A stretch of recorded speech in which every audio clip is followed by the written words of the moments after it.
Hi everyone, मैं हूं आपका दोस्त राम और आज आपके लिए लेकर आया हूं एक नया वीडियो जिसमें अपन बात करने वाले हैं functions in C programming language.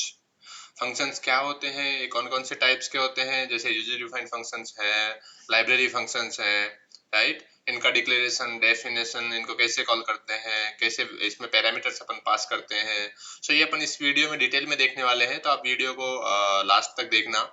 और इसमें मैं आपको कोड भी रन करके दिखाऊंगा प्रॉपर, ताकि आपको अच्छे से समझ में आ सके।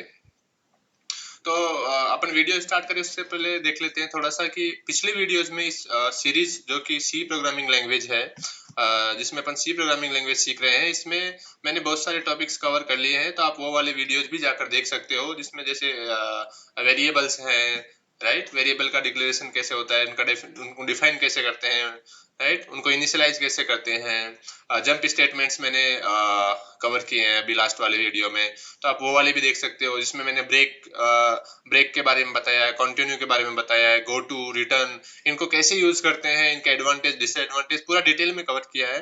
तो आप ये वाले सारे वीडियोस आप जाके देख सकते हो। लूप्स है, स्कोप रूल्स है, राइट। कंपाइलिंग सी प्रोग्राम है, जिसमें मैंने पूरा अच्छे से कवर किया है कि एक सी प्रोग्राम जब अपन लिखते हैं, राइट, इन सी लैंग्वेज, तो उसको .exe में कन्वर्ट करने के लिए compiler like behind the scenes कौन कौन से टास्क परफॉर्म करता है, राइट।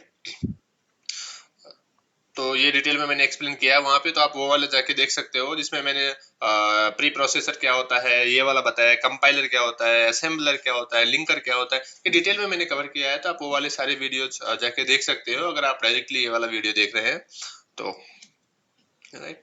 तो अभी स्टार्ट करते हैं topic functions in C programming language. तो फंक्शंस क्या होता है, right. So function is nothing but it is a set of statements to perform some specific task, right.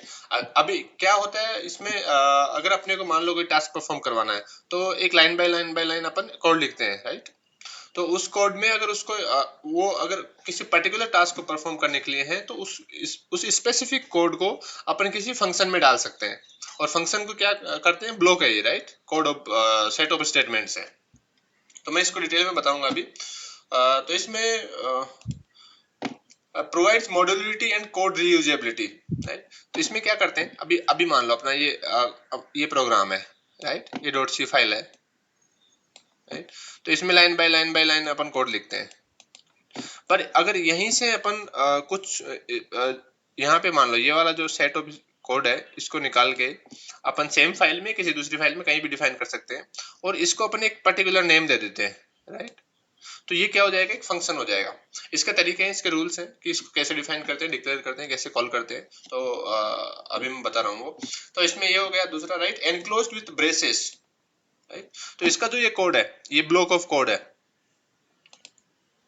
Right. ये जो ब्लॉक ऑफ कोड है जिसको अपन फंक्शन बोल रहे हैं, इसको करली ब्रेसेस में एनक्लोज करते हैं, राइट।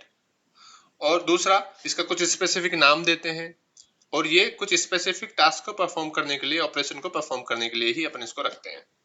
तो फंक्शन अभी आपको समझ में आया कि फंक्शन क्या है, nothing but a set of statements which is used to perform a specific task, right. किसी पर्टिकुलर टास्क के ऑपरेशन के लिए अपन फंक्शन बनाते हैं, right. It provides the modularity and code reusability, these are the benefits of the function. कि एक तो मॉड्यूलर कोड हो जाता है, क्योंकि छोटे छोटे मॉड्यूल में इसको डिवाइड कर देते हैं फंक्शंस में, राइट। तो मॉड्यूलरिटी प्रोवाइड करता है। कोड रीयूजेबिलिटी, अभी क्या होगा कि मान लो सेम ये कोड है, राइट।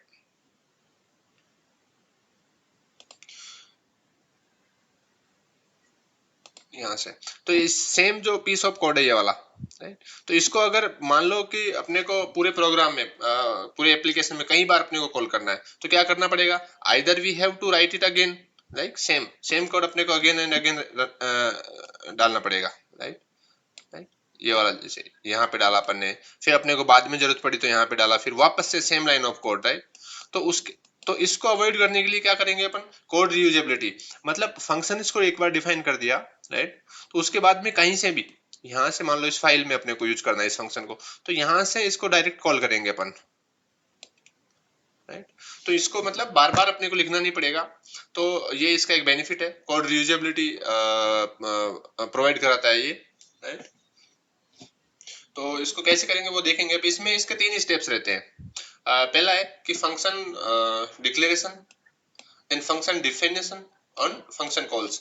जब मैंने ये वेरिएबल्स पढ़ाया था उस टाइम पे मैंने बताया था कि वेरिएबल को कैसे डिक्लेयर करते हैं अपन, उसको कैसे डिफाइन करते हैं, राइट, और उसको कैसे इनिशियलाइज करते हैं या एक्सेस करते हैं। तो ये सारा वहाँ पे वेरिएबल्स के बारे में बताया था। सेम ये फंक्शन है, राइट, यहाँ भी सेम होगा। तो यहाँ पे आप समझिए इसमें working of the function in C, यहाँ पे कि ये अपना सम फंक्शन है, ये वाला, ये सम फंक्शन अपन ने लिखा, ये यूजर डिफाइंड फंक्शंस में आएगा। तो यहाँ पे इंटीजर, ये इसका रिटर्न टाइप रहता है, राइट, इसको मैं डिटेल में बताऊंगा तो डोंट वरी अबाउट इट। सो इसमें अभी के लिए समझो कि एक फंक्शन बनाया अपन ने, और ये देखो यहाँ पे कर्ली ब्रेसेस में, राइट, तो ये यहाँ से ये कर्ली ब्रेसेस में इसका बॉडी होगा, राइट, ये वाला कर्ली ब्रेसेस में opening curly braces, closing curly braces, उसके बीच में ये जो हो रहा होगा ये फंक्शन, ये सेट ऑफ स्टेटमेंट्स है, राइट, और ये फंक्शन का बॉडी है। इसमें कुछ भी अपन लिख सकते हैं, जो भी अपने को सेट ऑफ टास्क अपने को परफॉर्म करवाना है, स्पेसिफिक टास्क या ऑपरेशन, वो यहाँ पे लिख सकते हैं। और इसको कहीं से भी अपन कॉल कर सकते हैं। तो इसको कॉल करने के लिए इसको कुछ नाम देना पड़ेगा, राइट, विदाउट नाम तो अपन कैसे कॉल करेंगे? किसी पर्सन को अपने को बुलाना होता है तो उसको नाम देना पड़ता है कि राइट, तो उस नाम से, तो इसका जो अपन नाम देंगे, ये इसका नाम हो जाएगा सम, राइट, इस फंक्शन का क्या नाम होगा? सम। तो जब भी अपने अब सम है, अब सम नाम के बहुत सारे फंक्शन हो सकते हैं, राइट, एक नाम के बहुत सारे जैसे आदमी हो सकते हैं, उसी टाइप से सम नाम के बहुत सारे फंक्शन हो सकते हैं। तो इसकी कुछ प्रॉपर्टीज है, राइट, तो इसको जैसे प्रॉपर्टीज में क्या है इसका, इसके ये है पैरामीटर्स है यहाँ पे, राइट, ये इंटीजर ए इंटीजर बी, तो ये डालना पड़ेगा इसमें। तो मैं जब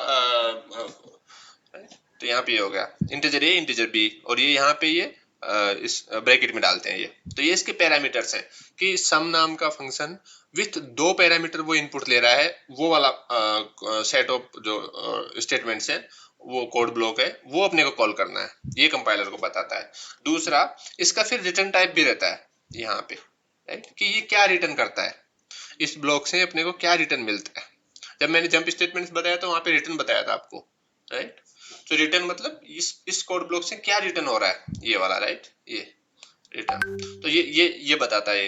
लेकिन ये फंक्शन का जो कॉल रिजोल्यूशन होता है उसमें यूज नहीं होता है इसका रिटर्न टाइप का, उसमें ओनली फंक्शन का नेम और उसका पैरामीटर्स और ऑर्डर ऑफ पैरामीटर्स का यूज होता है, राइट। ये हो गया, ये फंक्शन का डेफिनेशन हो गया। अब इसको कॉल कैसे करेंगे, यहाँ से देखो आप, यहाँ पे ये वाला लाइन, तो यहाँ पे क्या कर रहे हैं अपन, सम नाम दिया और इसमें 2 पैरामीटर पास किए। तो ये ढूंढेगा कि फंक्शन का बॉडी कहाँ पे है जिसमें उसका नाम सम होना चाहिए, राइट, और उसमें 2 पैरामीटर इनपुट पैरामीटर होने चाहिए 2, राइट, जहाँ पे ये इनपुट जा रहा है 10 और 30, right. So this is the function call. तो यहाँ पे जैसे ही कंट्रोल आएगा, कंपाइलर देखेगा कि ये सम है और इसमें 2 पैरामीटर जा रहे हैं, तो उसका बॉडी ढूंढेगा और यहाँ पे उसको लिंक कर देगा, लिंकर, राइट, यहाँ से। और जब यहाँ से ये एग्जीक्यूट होगा तो इसमें जैसे ही रिटर्न स्टेटमेंट एनकाउंटर होगा, ये वाला रिटर्न, राइट, तो यहाँ से रिटर्न होगा a प्लस बी। ए में क्या कॉपी हो रहा है 10 और बी में क्या हो रहा है 30, तो ये 40, यहाँ से 40 रिटर्न होगा जैसे ये रिटर्न स्टेटमेंट पे आएगा। तो ये यहाँ सीधे फंक्शन रिटर्निंग वैल्यू, राइट, यहाँ से ये आ जाएगा यहाँ पे, इसके जस्ट नेक्स्ट वाली लाइन में, राइट, यहाँ पे आएगा ये, यहाँ पे, राइट। तो यहाँ पे प्रिंट सम, और ये सम इज ऐड, ये ऐड में स्टोर हो गया जो रिटर्न है, राइट, यहाँ से जो रिटर्न वैल्यू है ऐड में स्टोर हो जाएगी 40, और 40 को यहाँ पे अपने प्रिंट कर दिया, राइट। ये मेन भी एक फंक्शन है, जो मेन है ना, ये भी एक फंक्शन है, तो इसके बारे में मैं बताऊंगा अभी वीडियो में आगे कि इसकी क्या प्रॉपर्टीज हैं, राइट। अपने को बेसिकली ये समझो, जब मैंने स्टार्टिंग में बताया था सी का जो एक हेलो वर्ल्ड प्रोग्राम बताया था, उस टाइम पे मैंने एक्सप्लेन किया था कि सी के प्रोग्राम में एटलीस्ट एक main function, like main function होना चाहिए, जरूरी है। Main function is the entry point of the C program, right. उसमें इसका जो एग्जीक्यूशन है वो मेन से ही स्टार्ट होता है। अब मेन कहीं भी हो सकता है, ऊपर नीचे। तो अभी इसका मैं एग्जांपल दिखाता हूँ आपको, इसका फंक्शन कॉल का। और ये तो इसमें ये देखिए कि यहाँ पे मैंने इसका डिक्लेरेशन किया है, राइट, और यहाँ पे ये मेन फंक्शन है अपना, और यहाँ पे मैंने इसका डेफिनेशन दिया है यहाँ पे। तो डिक्लेरेशन का मतलब, यहाँ पे डिक्लेरेशन मीन्स कि अपन कंपाइलर को बता रहे हैं कि सम नाम का कोई फंक्शन होगा, right, which is defined somewhere, right, बता कहीं तो डिफाइंड होगा ये, यहाँ पे अपन ओनली डिक्लेयर कर रहे हैं। दूसरा, इसमें ये 2 पैरामीटर्स लेगा, राइट, यहाँ पे इंटीजर टाइप के 2 पैरामीटर लेगा। तो ये अपन कंपाइलर को बताते हैं जब अपन डिक्लेयर करते हैं। इस टाइम पे कोई मेमोरी एलोकेशन नहीं होता, कुछ नहीं होता, राइट, ओनली अपन ये कंपाइलर को बताते हैं। यहाँ पे पैरामीटर का नाम देना जरूरी नहीं है, ओनली टाइप अपने को कंपलसरी है। उसके बाद में डेफिनेशन में अपन जाते हैं। तो डेफिनेशन में क्या करते हैं अपन, एक्चुअल जो कोड ऑफ स्टेटमेंट्स है या सेट ऑफ स्टेटमेंट्स है वो यहाँ पे ऐड करते हैं। जो भी अपने को टास्क परफॉर्म करवाना है, ऑपरेशन परफॉर्म करवाना है, उसका जो एक्चुअल कोड है वो डेफिनेशन के टाइम पे अपन डालते हैं, राइट। यहाँ पे सिग्नेचर सेम होगा, राइट, नेम और उसका दोनों टाइप और इनके वेरिएबल के नेम, राइट, ये आइडेंटिफायर के नेम यहाँ से। और यहाँ पे जो ये फंक्शन का बॉडी है, इसमें अपन जो भी बॉडी लिखेंगे, जो भी टास्क अपने को परफॉर्म करवाना है वो लिख देंगे अपन, राइट। और यहाँ पे रिटर्न स्टेटमेंट, ये हो जाएगा फंक्शन का डेफिनेशन। यहाँ पे एक्चुअल मेमोरी एलोकेशन होता है, राइट। जैसे यहाँ पे 2 इंटीजर वेरिएबल्स हैं तो दोनों के लिए स्टैक में मेमोरी एलोकेट होगी, करेक्ट। और इसके लिए एक particular separate stack frame allocate होगा और उस स्टैक फ्रेम में इस फंक्शन के नाम से और वहां पे मेमोरी एलोकेट होगी इन दोनों के लिए। और फिर यहाँ से रिटर्न होगा और जैसे रिटर्न होगा वो मेमोरी डीएलोकेट हो जाएगी। तो वो मैं आने वाली वीडियो में डिटेल में बताऊंगा कि इसमें एलोकेशन डीएलोकेशन में कि कैसे क्या होता है। अभी के लिए समझो कि इसका एक सेपरेट मेमोरी ब्लॉक होगा और वहां पे मेमोरी एलोकेट होगी जब अपन डिफाइन करते हैं। मैंने वेरिएबल के टाइम पे बताया था आपको कि जब वेरिएबल को डिक्लेयर करते हैं तो उस टाइम पे कोई मेमोरी एलोकेट नहीं होती। जब उसको अपन डिफाइन करते हैं ओनली उस टाइम पे मेमोरी उसको एलोकेट होती है वेरिएबल को, राइट, करेक्ट। अभी बात करते हैं फंक्शन कॉल की। अपन ने समझा, डिक्लेरेशन देख लिया अपन ने, राइट, ऐसे डिक्लेयर करते हैं और डिक्लेरेशन ऐसे करते हैं और उसके बाद में डिफाइन ऐसे करते हैं। सी में क्या होता है कि जनरली अपन सी में डिक्लेयर और डेफिनेशन डिफाइन अलग अलग से नहीं करते हैं, ओनली कॉल से पहले ही उसको डिफाइन कर देते हैं। जब मैंने वेरिएबल बताया था उस टाइम पे भी मैंने बताया था कि अपन डिक्लेयर और डिफाइन एक साथ कर सकते हैं, वैसे ही फंक्शंस के साथ भी है। फंक्शन भी क्या है, nothing but identifier, right, function identifier. तो इसमें क्या है, फंक्शन को भी अपन एक साथ डिफाइन और डिक्लेयर कर सकते हैं। जब हम इसकी जगह अपन अगर डायरेक्ट इसका डेफिनेशन लिख देते हैं यहाँ पे तो ये डिक्लेयर और डिफाइन एक साथ हो जाता। अब इसका कॉल की बात करते हैं। तो यहाँ से मैंने इसको कॉल किया है। जब मैंने अभी बताया आपको कि कि मेन एंट्री पॉइंट है प्रोग्राम का, तो यहाँ से जिसका एग्जीक्यूशन कहाँ से होगा, राइट, लाइन नंबर 8 से इंटीजर मेन उसके अंदर जाएगा। यहाँ पे देखेगा कि इसका सम को कॉल जा रहा है, राइट, तो ये सम को कॉल करेगा, यहाँ से 40 रिटर्न करेगा, ऐड में उसको स्टोर करेगा और यहाँ से इसको प्रिंट कर देगा, करेक्ट। तो ये हो जाएगा यूजर डिफाइंड फंक्शन। अभी इसमें कुछ लाइब्रेरी फंक्शंस भी हैं, तो वो वाला देख लो, जैसे SQRT है, राइट, दिस वन। तो it returns the square root of the number, ये इनपुट नंबर का जो भी है। और ये कहाँ पे होगा, ये लाइब्रेरी में होगा, इस math.h में, राइट। हेडर इंक्लूड, ये इंक्लूड और ये सब मैंने जब प्री प्रोसेसर और ये बताया था उस टाइम पढ़ाया था कि इसमें क्या होता है कि प्री प्रोसेसर रन होता है और इसमें अपन उसको फंक्शन को डिफाइन और डिक्लेयर रहते हैं इस लाइब्रेरी में और यहाँ से डायरेक्ट एक्सेस करते हैं। तो यहाँ पे ये 49 जाएगा, इसका स्क्वायर रूट रिटर्न होगा, दैट वुड बी 7, राइट, और स्क्वायर रूट में सेव हो जाएगा वो और यहाँ से उसको प्रिंट कर रहे हैं अपन, करेक्ट। यहाँ से पावर वाला फंक्शन है, ये भी लाइब्रेरी फंक्शन है। तो ये इसमें अपने को कुछ नहीं करना है, अपने को जस्ट इसको कॉल करना है। ये सी लाइब्रेरी में लाइक रेडीमेड फंक्शंस हैं, इसको डायरेक्ट यूज करना है अपने को, इसलिए इनको यूजर लाइक लाइब्रेरी फंक्शंस बोलते हैं, राइट, प्री डिफाइंड फंक्शन बोलते हैं। और अपन ने जो लिखा उसको यूजर डिफाइंड फंक्शन बोलते हैं। इसको मैं रन करके दिखाता हूँ आपको। तो इसको अपन ने रन किया तो इसमें देखिए आप कि सम 40 आ रहा है। यहाँ पे देखिए क्योंकि अपन ने यहाँ से पास किया 10 और 30 और यहाँ से ऐड करके उनको वापस रिटर्न कर रहे हैं, तो ये 40 आ जाएगा। और यहाँ से स्क्वायर रूट ऑफ 49 इज 7 आ जाएगा, राइट, जो अपना प्रीडिफाइंड फंक्शंस है। और ये पावर वाला भी लाइब्रेरी फंक्शंस है और इसमें 8 टू द पावर 3 हो जाएगा ये, राइट, सो कि 512 होता है और ये फ्लोट नंबर रिटर्न करेगा, करेक्ट। तो अभी आपको समझ में आया कि इसका फंक्शन कॉल, डेफिनेशन और डिक्लेरेशन ये मैंने आपको अभी बताया। तो इसका यही है कि इसका जो सिग्नेचर है ये मैंने आपको बताया कि tells compiler about the signature of the functions, right, कि अपन जब उसको डिक्लेयर करते हैं तो ओनली उसका सिग्नेचर बताते हैं, उसका नाम बताते हैं, उसके पैरामीटर्स बताते हैं कंपाइलर को, ऑर्डर ऑफ पैरामीटर्स बताते हैं। तो उसके बेसिस पे वो ताकि वो कंपाइलर एरर नहीं दे। और ये कंपाइल टाइम का काम है जो डिक्लेरेशन का है, right. The parameter name is not mandatory while declaring the functions. ये मैंने अभी बताया आपको कि पैरामीटर का नाम देना कंपलसरी नहीं है। जो ये नाम है ना पैरामीटर का, ये this is not compulsory at the time of declaration. Definition के time it is compulsory but not the declaration, right. यहाँ पे इस टाइप से भी अपन दे सकते हैं, इस टाइप से अभी देखा अपन ने, राइट, रिटर्न टाइप देते हैं, पैरामीटर टाइप देते हैं, right, name of the parameter that is optional, और यहाँ पे सेमीकोलन से उसको अपन एंड करते हैं लाइन को, ये मैंने स्टार्टिंग में बता दिया था आपको, और ये फंक्शन का नाम देते हैं। फंक्शन डेफिनेशन में भी बताया मैंने कि आपको कि it consist of the actual statements which are executed when the function is called, right. जो एक्चुअल कोड रहता है वो फंक्शन डेफिनेशन में रहता है, इसमें return type, function name, argument, ये पैरामीटर आर्ग्यूमेंट, राइट। यहाँ पे वॉइड का मतलब नथिंग, राइट, कुछ भी अपन पास नहीं कर रहे, कुछ भी अपन नहीं ले रहे, वो हो जाएगा वॉइड कर देना, तो इसको एम्प्टी भी छोड़ सकते हैं, तो सो दैट इज फाइन। और यहाँ पे फिर ये कर्ली ब्रेसेस से ये चालू होता है इसका बॉडी, इसमें अपन जो भी एक्चुअल स्टेटमेंट्स हैं वो लिखते हैं, राइट। अगर इसका रिटर्न टाइप वॉइड है तो इसमें रिटर्न डालने की जरूरत नहीं है उस केस में, क्योंकि अपन कुछ भी रिटर्न नहीं कर रहे हैं, कुछ भी एक्सपेक्ट नहीं कर रहे, राइट। तो वही है यहाँ पे इसका ये सिंटैक्स है। तो ये मैंने अभी प्रोग्राम में रन करके दिखा दिया आपको। फंक्शन कॉल कैसे करते हैं वो भी मैंने बताया आपको, right. Function call is a statement that instructs the compiler to execute the function. ये क्या फंक्शन कॉल क्या करता है, कंपाइलर को बताता है कि इस नाम का और इस सिग्नेचर के साथ जो भी फंक्शन है उसको एग्जीक्यूट करना है, एक्चुअल एग्जीक्यूशन होता है यहाँ पे। Use of the function name and parameter in the function call, correct, ये मैंने भी बताया। Function call is necessary to bring the program control to the function definitions, if not called the function statements will be not executed. ये मैंने बताया भी कि अगर उसको कॉल नहीं करेंगे तो जो फंक्शन का एग्जीक्यूशन है वो नहीं होगा, राइट। अब फंक्शन कॉल दो प्रकार की होती है, राइट, कॉल बाय वैल्यू और कॉल बाय रेफरेंस। यहाँ पे देखिए आप फंक्शन कॉल, अगर इसको अपन कॉल नहीं करेंगे यहाँ से, मैं इसको एक बार कमेंट कर देता हूँ। इसके और बेटर अंडरस्टैंडिंग के लिए क्या करता हूँ मैं, यहाँ पे प्रिंट एफ स्टेटमेंट डालते हैं अपन,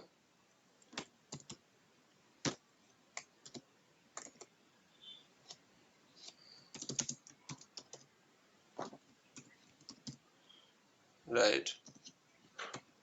तो यहाँ पे मैंने क्या किया, प्रिंट टाइप स्टेटमेंट डाला कि इन सम, राइट, अगर ये फंक्शन कॉल होगा तो ये प्रिंट होना चाहिए।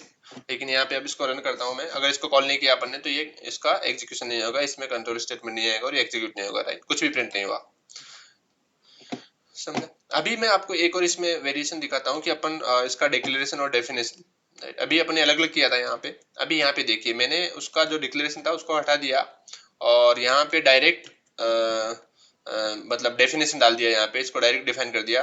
तो ये क्या करेगा, इसका डिक्लेरेशन भी हो जाएगा और इसका डिफाइन भी हो जाएगा, ये दोनों काम हो जाएंगे इसमें अगर एक साथ। तो मैं इसको रन करके दिखाता हूँ आपको। तो इसमें इसका ये प्रिंट होगा कि इन सम, राइट, सम में जाएगा और इसका सम का 40 रिटर्न होगा और वो 40 यहाँ पे आके मेन में अपन प्रिंट कर रहे हैं, करेक्ट। तो अब इसका देखते हैं आगे कि जो कॉल है, कॉल टू टाइप से अपन इसको कॉल कर सकते हैं, कॉल बाय वैल्यू कर सकते हैं और कॉल बाय रेफरेंस कर सकते हैं। कॉल बाय वैल्यू में भी अभी जो एग्जांपल देखा था वो था कॉल बाय वैल्यू। उसमें क्या कर रहे थे अपन कि इसमें देखिए यहाँ पे गिग फंक्शन है और इसमें वैल्यू 1 और वैल्यू 2, यहाँ पे कॉल बाय वैल्यू पास कर रहे हैं अपन। वहां पे भी क्या हो रहा था कि अपन 10 और 30 पास कर रहे थे और वो 10 और 30 वहां जाके कॉपी हो रहे थे। तो ये एक्चुअल जो वैल्यू है, राइट, ये वाला, इसका जो कॉपी है वो यहाँ पे हो जाता है, num1 में और num2 में इसका कॉपी रहता है। और यहाँ पे अगर इसको अपन मॉडिफाई करेंगे फंक्शन में तो उसका क्योंकि ये लोकल वेरिएबल्स है, राइट, तो लोकल वेरिएबल में मॉडिफाई होगा, इसमें इसका जो एक्चुअल वैल्यू है, राइट, मेन में वो वाला एडिट नहीं होगा, उसमें वैल्यू अपडेट नहीं होगी। इसका मैं एग्जांपल रन करके दिखाऊंगा। और कॉल बाय रेफरेंस में क्या होता है कि अपन उसका एड्रेस पास करते हैं और वो एड्रेस पे वहां पे जो मॉडिफाई करेंगे तो उस एड्रेस पे करेंगे। यहाँ पे देखिए, यहाँ पे अपन ने क्या किया, यहाँ पे एड्रेस ऑफ एन पास किया, राइट। यहाँ पे ये इंटीजर एन है, उसका एड्रेस पास किया, यहाँ पे इंटीजर पॉइंटर में इसको लेते हैं अपन। जब पॉइंटर पढ़ाऊंगा तो इसको अच्छे से पढ़ाऊंगा। बाकी मैंने उस टाइम पे जब आइडेंटिफायर्स पढ़ाए थे, वेरिएबल्स पढ़ाए थे, तो वहाँ पे जो पॉइंटर वेरिएबल है वो उस टाइम पे बताया था मैंने, ये कि पॉइंटर वेरिएबल में अपन किसी का एड्रेस स्टोर करते हैं। तो यहाँ पे जब ऐड में क्या आएगा, ऐड में आएगा इसका एड्रेस मान लो, और एन का एड्रेस मान लो ये 2008 है, ये वाला, राइट, 2008 इसका एड्रेस है एन में। तो यहाँ पे क्या होगा, और इसमें वैल्यू 10 है इनिशियली, यहाँ पे इसका एड्रेस आया तो यहाँ पे ऐड में क्या होगा, 2008 आएगा, राइट। ऐड पॉइंटर क्या करेगा, ऐड पॉइंटर मींस ये इस लोकेशन को पॉइंट करेगा, इस वाली लोकेशन पे जो भी है, राइट। और वहां पे अपने को क्या डालना है, 20 डालना है, तो ये 10 ओवरराइट हो जाएगा, राइट, और ये 20 आ जाएगा यहाँ पे, करेक्ट। तो इनडायरेक्टली अपन जो ओरिजिनल वैल्यू है उसको मॉडिफाई कर रहे हैं, राइट। तो अब यहाँ पे अब अगर अपन एन प्रिंट करेंगे यहाँ पे तो क्या प्रिंट होगा, 20 होगा, क्योंकि 10 ओवरराइट हो गया, करेक्ट। ये ऐड वेरिएबल बनेगा लोकल, उसमें एड्रेस आएगा 2008, राइट। और ये 2008 किसका, इसका एड्रेस है, राइट, यहाँ से ये वाला, करेक्ट। तो ये हो जाएगा। तो इसमें इसका जो टर्मिनोलॉजी है, इसको मैं आपको एक्चुअल कोड रन करके दिखाता हूँ। तो इसको मैं कमेंट कर देता हूँ, और यहाँ पे देखिए कि अपन इसको अन्य कमेंट करो,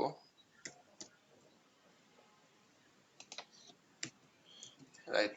तो यहाँ पे कॉल बाय वैल्यू पहले देखेंगे। तो इसमें क्या किया अपन ने, वैल्यू 1 और वैल्यू 2 यहाँ से पास किया, राइट। वैल्यू 1 3 है, वैल्यू 2 2 है। यहाँ से ये कॉपी होगा इसमें वैल्यू 1 और वैल्यू 2 में, इसको तो अपन मॉडिफाई करेंगे, राइट।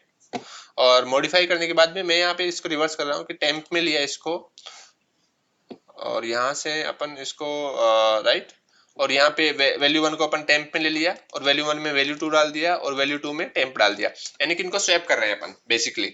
तो यहाँ पे जो आउटपुट है वो स्वैप्ड आउटपुट आना चाहिए, राइट, इसके बाद में, कॉल के बाद में। बट ऐसा नहीं होगा, क्योंकि जो मॉडिफिकेशन हुआ है वो लोकल वेरिएबल्स में हुआ है, राइट। मैं इसको रन करके दिखाता हूँ आपको। इसमें देखिए आप, यहाँ पे जो आउटपुट है वो स्वैप्ड आउटपुट नहीं आएगा, क्योंकि जो मॉडिफिकेशन है वो लोकल वेरिएबल्स में हुआ, राइट। 3 2 और 3 2, right. After swap value of the variable and variable 2 is also 3 and 2, correct. अभी मैं इसको अगर कॉल बाय रेफरेंस पास करते हैं अपन, राइट, तो यहाँ पे इसको आप कमेंट कर दीजिए, और यहाँ पे अगर मैं इसको कॉल बाय रेफरेंस पास करता हूँ, कॉल बाय एड्रेस देता हूँ यहाँ पे मैंने वेरिएबल 1 का एड्रेस दिया, राइट, और यहाँ पे वेरिएबल 2 का एड्रेस दिया मैंने। यहाँ पे वेरिएबल 2 का एड्रेस है, यहाँ पे वेरिएबल 1 का एड्रेस है, राइट। तो अभी यहाँ पे अपन लेंगे इसमें क्या, पॉइंटर में इसको, करेक्ट। वेरिएबल 1 पॉइंटर, वेरिएबल 2 का पॉइंटर, और यहाँ पे वेरिएबल 1 अगर अपन ये वाला यूज करेंगे, राइट, तो यहाँ पे डीरेफरेंस वेरिएबल बोलते हैं इसको। तो यहाँ पे अगर वेरिएबल 1 स्टार यूज करेंगे, it what does it mean, कि ये वेरिएबल जो 1 होगा, एक्चुअल जो वेरिएबल होगा उसको पॉइंट करेगा ये, राइट। और उसका वैल्यू जो भी होगा वो टेम्प में डाल देगा, राइट। उसका वैल्यू 3 है, उसको 3 को टेम्प में डाल दिया, और अभी उसके जो एक्चुअल वैल्यू है उस पे जो वेरिएबल 2 का एक्चुअल वैल्यू है वो डाल देगा, और वेरिएबल 2 के एक्चुअल वैल्यू पे जो भी टेम्प में है वो डाल देगा। तो यहाँ पे अभी देखिए, यहाँ पे एक्चुअल जो स्वैप हो जाएगा वैल्यूज, यहाँ पे देखिए अपने 3 और 2 पास किया यहाँ पे, before swap value variable 1 variable 2 is 3 और 2, लेकिन उसके जब स्वैप फंक्शन कॉल कर दिया उसके बाद में 2 और 3 हो गया है, right? तो ये इसके कुछ बेनिफिट्स हैं कॉल बाय रेफरेंस के, कि अपने को अगर एक्चुअल वैल्यू कॉलर फंक्शन जहां से कॉल हो रहा है फंक्शन वहां पे अगर मॉडिफाई करवानी है तो अपन कॉल बाय रेफरेंस का यूज करते हैं। इसके कुछ टर्मिनोलॉजी है वो समझिए आप। इसमें क्या है कि जो फॉर्मल पैरामीटर्स हैं, variable and its type as they appears in the prototype of the functions, इनको अपन फॉर्मल बोलते हैं। यानी कि जो यहाँ पे है ना, ये वाले इंटीजर ए और इंटीजर बी, इनको फॉर्मल पैरामीटर्स बोलते हैं अपन। और जो एक्चुअल पैरामीटर्स हैं, मतलब जो अपन पास करते हैं, द वेरिएबल और expression corresponding to formal parameter that appears in the function call in the calling environment, इसको अपन एक्चुअल पैरामीटर्स बोलते हैं यहाँ पे, राइट। ये 10 और 30 है ना, इसको एक्चुअल पैरामीटर्स बोलेंगे। और यहाँ पे जो फंक्शन कॉल में या फंक्शन डेफिनेशन में जो है ना, उनको अपन फॉर्मल पैरामीटर्स बोलते हैं, राइट। सो ये इन आउट और ये इसके मोड से पैरामीटर्स के। इन मतलब जहाँ अपन यहाँ से इनपुट दे रहे हैं ओनली, उनको अपन इन pass info from caller to callee, right. इसको अपन इन बोलेंगे, इनपुट पैरामीटर्स बोलेंगे, राइट। अगर अपने को आउटपुट लेना है तो उसको अपन आउटपुट पैरामीटर्स बोलते हैं। उस टाइम पे क्या होता है कि अपन वेरिएबल का एड्रेस पास करते हैं, और इनिशियली उसमें वैल्यू कुछ भी नहीं रहता, एम्प्टी रहता है, वो नल वैल्यू रहती है उसमें। उसका एड्रेस पास करेंगे, वहां पे वैल्यू अपडेट करेंगे और उसको वापस रिटर्न करेंगे, तो वो जाएंगे आउटपुट पैरामीटर्स। कुछ इन और आउटपुट रहते हैं, जैसे इस केस में, स्वैप वाले केस में अपन ने देखा था यहाँ पे कि अपन इनपुट दे रहे हैं कुछ, राइट, और वापस आउटपुट भी ले रहे हैं, तो ये इन और आउट की कैटेगरी में हो जाएगा, राइट। और यहाँ पे जो इनिशियली है, यहाँ पे अपन इनकी कैटेगरी में है, ये ओनली इनपुट है ये, करेक्ट। तो इसका एग्जांपल देखा अपन ने। अभी अपन देखते हैं कि टाइप ऑफ फंक्शंस, राइट। मैंने अभी बताया था थोड़ी देर पहले कि दो टाइप के फंक्शन होते हैं। एक लाइब्रेरी फंक्शन रहता है, राइट, उसको अपन इनबिल्ट भी फंक्शन बोलते हैं या प्री डिफाइंड फंक्शन बोलते हैं इनको, राइट। ये हो गए लाइब्रेरी फंक्शन की कैटेगरी में, ये लाइब्रेरी फंक्शन, राइट। इसमें अपन लाइब्रेरी यूज करते हैं, और लाइब्रेरी में जो फंक्शन है, जैसे पावर का अपन ने एग्जांपल देखा, स्क्वायर रूट का अपन ने एग्जांपल देखा, राइट। सो ये लाइब्रेरी फंक्शंस है। ये क्या रहते हैं कि अपने को इनको डायरेक्ट अपन इसके रेडीमेड फंक्शंस रहते हैं, इनको डायरेक्ट कॉल करना रहता है, बस इसका हेडर में इसको इसका जो हेडर है वो इंक्लूड कर लो अपने प्रोग्राम में, और डायरेक्ट उसको कॉल कर सकते हैं अपन, राइट। और हेडर में क्या रहता है, हेडर में इसका डिक्लेरेशन रहता है, तो इसको डायरेक्ट यूज करते हैं। इसको इजी, इसके कुछ एडवांटेज है कि इजी टू यूज है, optimised for better performance, right. क्योंकि इजी टू यूज, ओनली अपने को कॉल करना है तो डेफिनेटली इजी रहेगा, राइट। अपने को कुछ राइट नहीं करना, लिखना नहीं है, कुछ ऐड नहीं करना है, डायरेक्ट इसको यूज करना है ओनली। और बेटर परफॉर्मेंस रहता है, ये save a lot of time, that function development time, right. उसको लिखने का जो भी टाइम है, डेवलपमेंट फंक्शन का जो टाइम है, वो अपने को करना है, कुछ नहीं करना, अपने को डायरेक्ट कॉल करना है। Convenient as they always work, और ये प्री टेस्टेड रहते हैं, और क्योंकि इनका परफॉर्मेंस बहुत हाई रहता है, राइट। ऑप्टिमाइज्ड कोड लिखा हुआ है, तो प्री टेस्टेड है, तो इसमें कोई एरर वेरर आने का कोई झंझट नहीं है। तो इसके कुछ एडवांटेज है ये। अभी यूजर डिफाइंड की बात करते हैं। यूजर डिफाइंड मीन्स यूजर कौन है, जो प्रोग्रामर है। यूजर, अगर प्रोग्रामर ने जो फंक्शन लिखा उसको बोलेंगे अपन यूजर डिफाइंड फंक्शन। इनको टेलर मेड फंक्शन भी बोलते हैं, राइट। जैसे अभी मैंने ये सम और ये वाला फंक्शन लिख के दिखाया आपको, राइट, स्वैप वाला, ये सारे यूजर डिफाइंड की कैटेगरी में आते हैं, क्योंकि यूजर ने लिखा है, प्रोग्रामर ने लिखा है ये।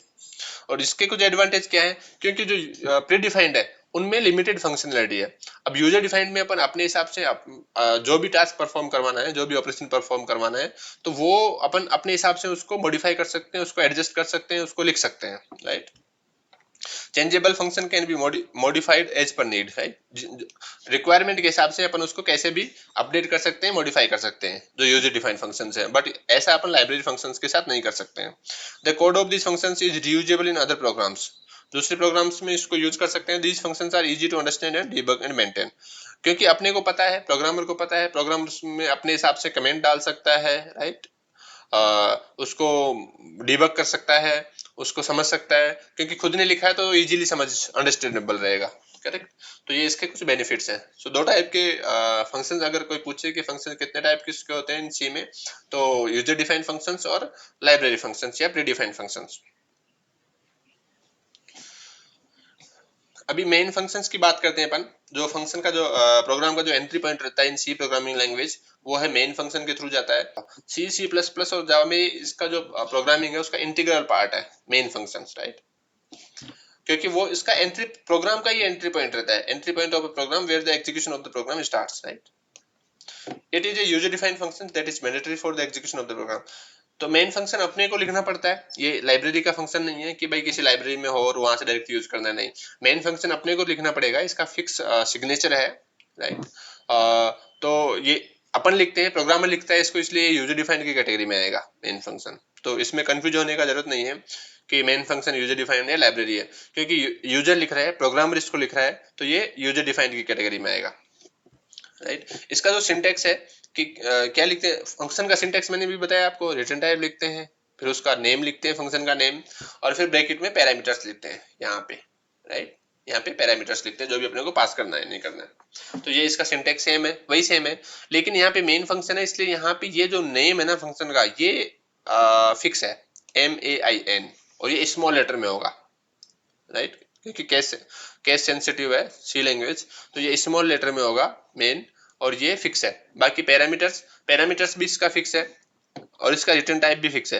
रिटर्न टाइप इसका इंट रहेगा, राइट। इसका ये मेन हो जाएगा। इसमें जो आर्गुमेंट्स है, आइदर वॉइड या एम्प्टी छोड़ सकते हैं अपन, एम्प्टी मतलब कुछ पास नहीं कर रहे, कुछ नहीं ले रहे अपन, राइट। या फिर ये ऐसे दे सकते हैं यहाँ पे इंटीजर इंटीजर, और यहाँ पे कोई भी वेरिएबल नेम, और एक कैरेक्टर पॉइंटर, और ये अरे ऑफ दैट कैरेक्टर पॉइंटर यहाँ पे, right?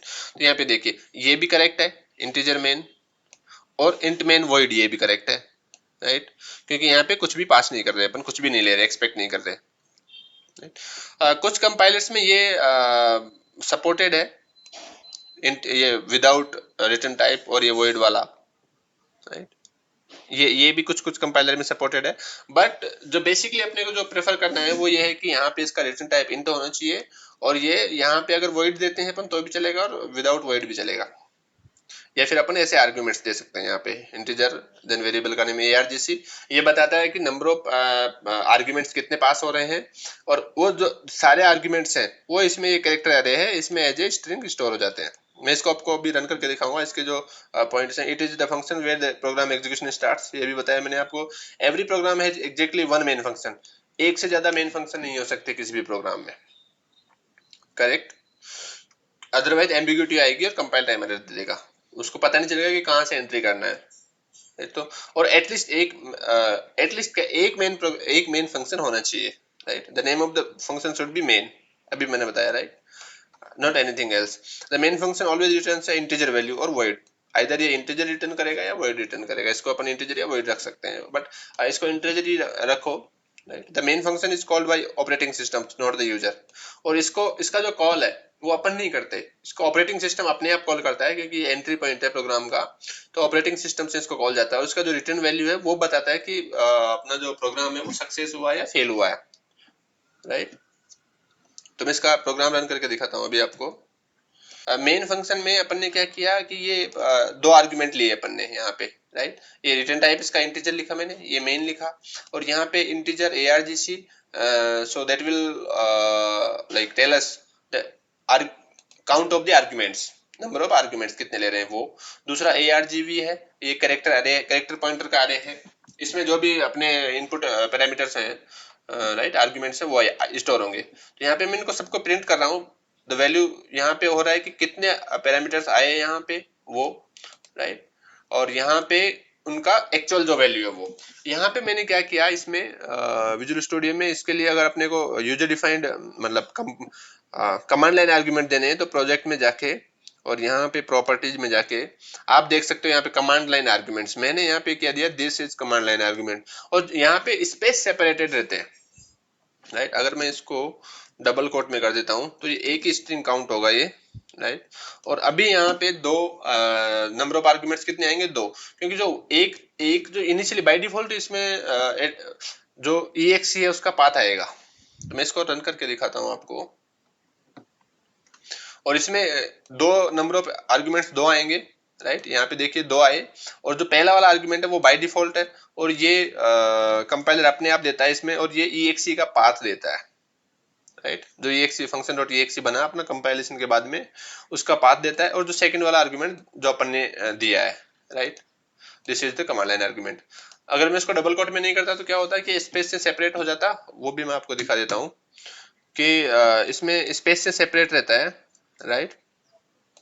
यहाँ पे जाएंगे अपन, और इसको अगर मैं डबल कोट को रिमूव कर देता हूँ, सो देन जो सारे वर्ड है वो अलग अलग आर्गुमेंट होंगे। दिस ये अलग आर्गुमेंट काउंट होगा, फिर इज अलग होगा, कमांड अलग होगा, लाइन अलग होगा, और आर्गुमेंट अलग होगा, और ये 1 2 3 4 5, राइट। तो इसमें टोटल कितने हो जाएंगे, 6।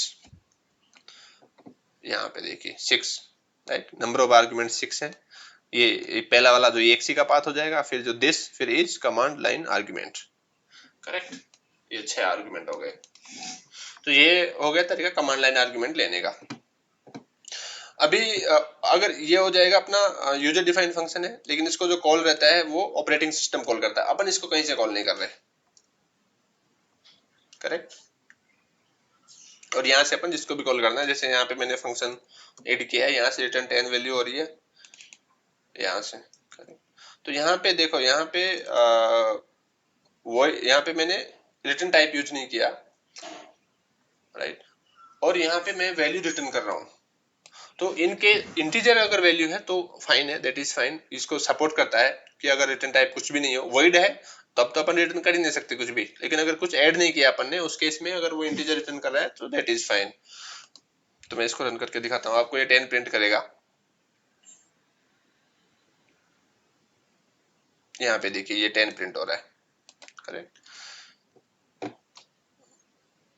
और अगर मैं इसको वॉइड कर देता हूँ तो ये कंपाइल टाइम एरर देगा कि वॉइड है but still you are trying to return the value, see here incomplete type is not allowed, correct.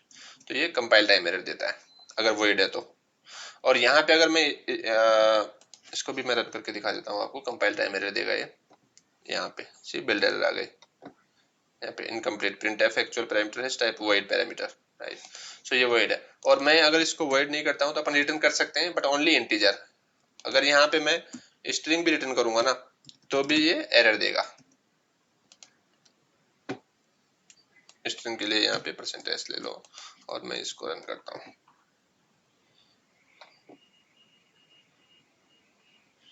ये एरर आ गया, करेक्ट, रन टाइम एरर आया इस टाइम पे, तो ये एक्सेप्शन आ गया इसमें।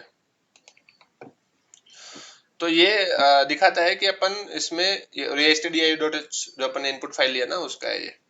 तो इसमें कि अपन ओनली इंटीजर, अगर अपन इसका रिटर्न टाइप डिफाइन नहीं कर रहे हैं उस केस में अपन ओनली इंटीजर ही रिटर्न कर सकते हैं, इंटीजर के अलावा और कुछ रिटर्न नहीं कर सकते हैं। अभी अपन बात करते हैं प्री डिफाइंड आइडेंटिफायर्स। कुछ आइडेंटिफायर्स हैं जो प्री डिफाइंड है, जैसे प्री डिफाइंड फंक्शंस हैं उसी टाइप से कुछ आइडेंटिफायर्स हैं, राइट, जो प्री डिफाइंड है। जैसे कि यहाँ पे कुछ एग्जांपल लिया मैंने, यहाँ पे देखिए फंक्शन अंडरस्कोर अंडरस्कोर FUNC और अंडरस्कोर अंडरस्कोर, ये क्या बताता है, फंक्शन का नेम प्रिंट कर देता है ये। लाइन और फाइल, इस यहाँ पे देखिए आप, अगर ये अपना फंक्शन है उसमें अपन ये फाइल फंक्शन और लाइन, तो ये फाइल का नाम देगा, ये फंक्शन का नाम देगा और ये लाइन नंबर देगा, ये कौन सी लाइन पे है। इसको मैं रन करके दिखाता हूँ आपको। तो इसको भी अपन यूज कर सकते हैं सी प्रोग्रामिंग में। जैसे कभी अपने को अगर एरर प्रिंट करना है, राइट, तो उसके सिस्लॉग में, सिस्टम लॉग में या लॉग प्रिंट करना है, तो उस केस में क्या करेंगे अपन कि इनका यूज कर सकते हैं। इससे क्या होगा कि ये लाइन नंबर अपने को बताएगा और फाइल का नाम बताएगा और फंक्शन का नाम, तो डीबगिंग में ये इजी रहता है, राइट, क्योंकि अपन डायरेक्ट वो वाला फाइल ओपन करेंगे, उस फाइल में अपन वो वाला फंक्शन ओपन करेंगे और उसमें लाइन नंबर पे चले जाएंगे। जैसे मैं इसको रन करता हूँ आपके लिए, तो यहाँ पे देखिए कि ये फाइल का नाम बताएगा, राइट, यहाँ पे देखिए इन फाइल का नाम ये हो गया, right, predefined identify dot C, predefined underscore identify dot C. उसके बाद में फंक्शन का नेम मेन फंक्शन में ये, और लाइन नंबर 6 पे, करेक्ट। तो अब अगर अपने को इस लाइन पे कुछ एरर आ गया है तो अपन डायरेक्ट ये जा सकते हैं, फाइल ओपन करेंगे, फंक्शन ओपन, उस फंक्शन में जाएंगे और उस लाइन पे जाएंगे और उस एरर को करेक्ट कर देंगे। ये डीबगिंग में वेरी हेल्पफुल है। तो ये कुछ एक प्री डिफाइंड आइडेंटिफायर है जिनको भी अपन यूज कर सकते हैं। तो that's all for today about this topic. अभी नेक्स्ट वीडियो में अपन अरे के बारे में देखेंगे कि अरे क्या होता है, राइट, अरे इन सी प्रोग्रामिंग, उसमें उसका डिक्लेरेशन कैसे करते हैं, राइट, उसको डिफाइन कैसे करते हैं, उसके एलिमेंट कैसे एक्सेस करते हैं। फिर अरे के टाइप देखेंगे अपन जिसमें 1D 2D 3D आता है, इनको कैसे यूज करते हैं, कैसे राइट डिफाइन करते हैं, ये डिटेल में देखेंगे इसमें with live code examples, right. तो वो वाला वीडियो भी आप देखना। उसके बाद अपन स्ट्रिंग की बात करेंगे। सो आपको अगर वीडियो पसंद आया है तो आप उसको लाइक करना और कमेंट करो, बताओ आपको वीडियो कैसे लगा है, और अपने दोस्तों के साथ शेयर करो जिनको भी अगर सी प्रोग्रामिंग लैंग्वेज सीखनी है। इसमें अपन ने बहुत सारे टॉपिक्स कवर कर लिए हैं और आने वाली वीडियोज में अपन जो रिमेनिंग टॉपिक्स हैं वो भी अपन कवर करने वाले हैं। तो वीडियो को लाइक करो, सब्सक्राइब करो अगर आप पहली बार वीडियो देख रहे हो तो, और चैनल पे आए हो तो, और कमेंट करके बताओ। Thank you.